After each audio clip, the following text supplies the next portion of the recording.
maasadan waxa la yiraahdaa ama halku dhigeedu leeyahay nimcadu kula aaba maaha waxay ka hadlaysaa ummadu marka kalgacayl iyo naxariis iyo jacayl dhexdeeda yaalo inay istaakuleen ogtahay oo istaageeris ogtahay maasadu waxay dul istaagaysaa in keena ladani keena liita taageero taakuleeyo dhexdeena aynu isku naxariisano waxay leedahay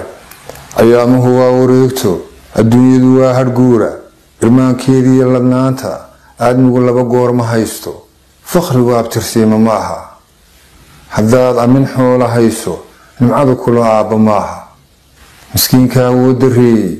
itaalkiiyo haynta liita ayaankiiyo maalmihiisu berriba way iman karaane adduunyo qofkaad ku dhaanto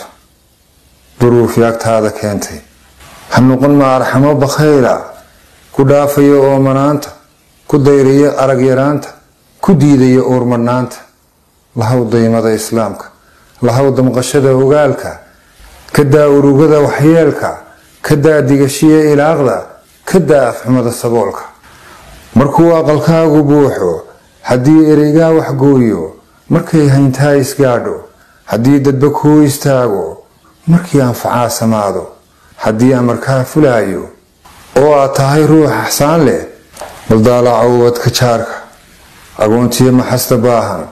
baldaalaca ogadooda siduu aradkuuga muuqdo damiirka haddaad dhexdiisa dareenka ogaal ka siiso baldaalaca waad ilmayne hooyadan dhaxamaha ordaysa dheeftii ubad raadinaysa alleylka madow gudaysa dhibtiyo abasada sharkiisa saqdhexe ugu ooli weyday oogiyo subaxii jarmaadka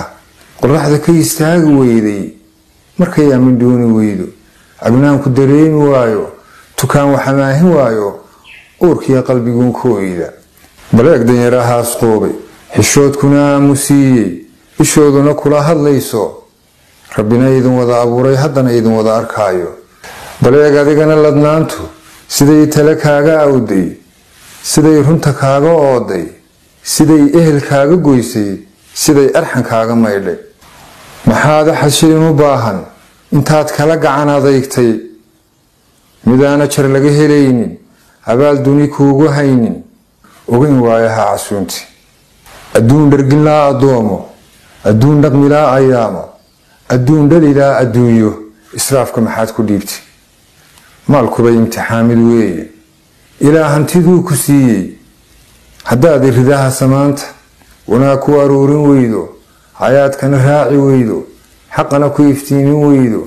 nabadda ku aslaaxin weydo ujeeddo san yeelan weydo wuxuu nafla kaaga aayo rabbina ajar kaaga yeelo haddaad u adeegsan weydo oo aad saka bixi ilowdo amaba sadaqada ilduufto dharaan adag baa dambaysa naftuna waa kugu ammaan dardaaranka ila xirkiisa waxaan taladii ku ooday